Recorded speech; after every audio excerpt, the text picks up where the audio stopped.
My dear viewers, ఈ రోజు ఒక సింపుల్ వెజ్ కర్రీతో మీ ముందుకు వచ్చేసాను. అదేనండి మన వంకాయ బంగాళదుంప కూర. ఇది రొటీన్ కర్రీనే, కానీ మన కర్రీకి ఇంకొంచెం స్పెషల్ టేస్ట్ యాడ్ చేద్దామా? ఎలా అనేది చూద్దాం. దీనికి కావాల్సిన పదార్థాలు: ఉల్లిపాయలు, పచ్చిమిరపకాయలు, అల్లం వెల్లుల్లి పేస్ట్, టమాటాలు, 3 వంకాయలు, 3 బంగాళదుంపలు, ఎండు కొబ్బరికాయ ముక్కలు నేను ఇలా పీసెస్ గా కట్ చేసుకున్నాను, జీడిపప్పు, ధనియాలు, జీలకర్ర, ఒక ఎండుమిరపకాయ. వీటిని మనం రోస్ట్ చేసుకొని మిక్సీలో గ్రైండ్ చేసి పొడి చేసుకుందాం. ముందుగా ఇలా పాన్ పెట్టుకొని ఆయిల్ వేయకుండా ఫస్ట్ ఎండు కొబ్బరికాయలు, నెక్స్ట్ జీడిపప్పు, ధనియాలు, జీలకర్ర, ఒక ఎండుమిరపకాయ, ఇవన్నీ ఇలా ఆయిల్ లేకుండా రోస్ట్ చేసుకొని పౌడర్ చేసుకుందాం. ఇప్పుడు ఇలా కుక్కర్ పెట్టుకొని ఆయిల్ వేసుకున్నానండి.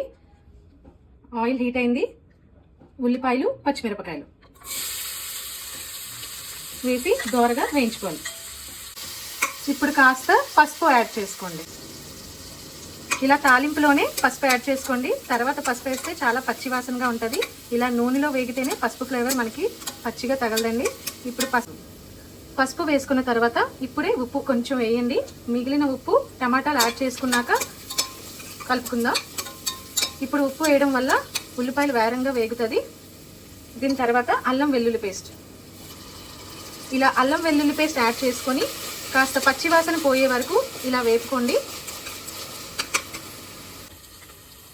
ఇలా అల్లం వెల్లుల్లి పేస్ట్ బాగా వేగాక ముందుగా బంగాళదుంపలు వేయండి.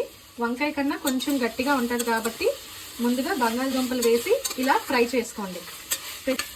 ఇలా ఫ్రై చేసుకొని కాస్త ఒక 2 మినిట్స్ తర్వాత అప్పుడు వంకాయలు యాడ్ చేసుకుందాం. ఇప్పుడు వంకాయ ముక్కలు యాడ్ చేసుకుందాం. ఇలా వంకాయలు కూడా యాడ్ చేసుకొని బాగా కలుపుకోవాలండి.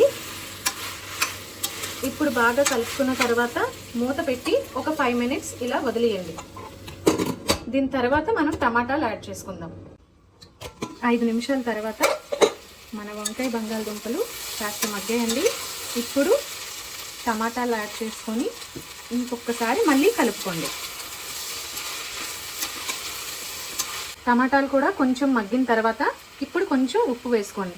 ఇందాక ఉల్లిపాయలు వేసినప్పుడు మాత్రమే చిటికెడు ఉప్పు వేసాం. ఇప్పుడు కూరకి తగ్గట్టు మీ రుచికి సరిపడా ఉప్పు వేయండి. కారం, నెక్స్ట్ మనం ప్రిపేర్ చేసుకున్న స్పెషల్ మసాలా. ఇప్పుడు మనం మసాలా పౌడర్ కూడా ఇలా యాడ్ చేసుకున్న తర్వాత ఇంకొంచెం కలిపి వాటర్ యాడ్ చేసుకోవడం. ఈ మసాలా పౌడర్తోనే సరిపోతుందండి. ఇలా బయట కొన్న ధనియాల పొడి, జీలకర్ర పొడి, గరం మసాలా పొడి అని మనం ఏది యాడ్ చేయక్కర్లేదండి. మనం ఇలా సొంతంగా ఇంట్లోనే ప్రిపేర్ చేసుకున్న ఆ మసాలా పొడి చాలు మన కూరకి ఎంతో రుచి తెస్తుంది. ఇప్పుడు బాగా కలుపుకున్నాక ఇలా వాటర్ యాడ్ చేసుకోవడమే. అంతేనండి. ఇప్పుడు కుక్కర్ విజిల్ పెట్టి ఒక 2 విజిల్ తర్వాత మన కూర చూడండి, తినడానికే కాదు చూడడానికి కూడా యమీ యమీగా ఎలా ఉంటుందో.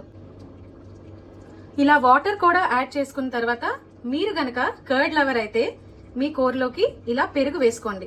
లేదు మాకు ఇలా పెరుగు నచ్చదు అంటే ఇది స్కిప్ చేసుకోవచ్చు. కానీ ఇలా మూత పెట్టే ముందు పెరుగు వేసుకొని ఇలా కలుపుకొని 2 విజిల్ పెట్టండి. మీ కూరకి ఇంకొక ఎక్స్ట్రా టేస్టీ ఫ్లేవర్ యాడ్ అవుతుంది. సో మన కర్రీ ఇప్పుడు విజిల్స్ వచ్చేసేయండి. ఎలా ఉందో చూద్దామా? వావ్, చూడండి. ఆర్టిఫిషియల్ కలర్స్ లేకుండా, బయట నుంచి కొన్న గరం మసాలా కానీ ఏ రకమైన పొడులు లేకుండా మనం ఇంట్లోనే ఎంత డెలిషియస్గా ఈ కర్రీ చూసారా? ఇది సింపుల్ కర్రీలానే అనిపిస్తుంది.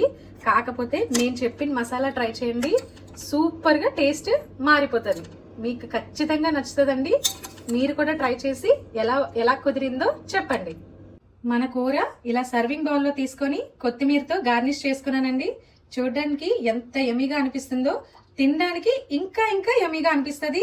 Thank you for watching. మీరు కూడా తప్పకుండా ఈ మసాలా ఇంగ్రీడియంట్ యాడ్ చేసి మీ కర్రీ ఎలా టేస్ట్ వచ్చిందో తప్పకుండా కామెంట్ చేయండి. Thank you for watching.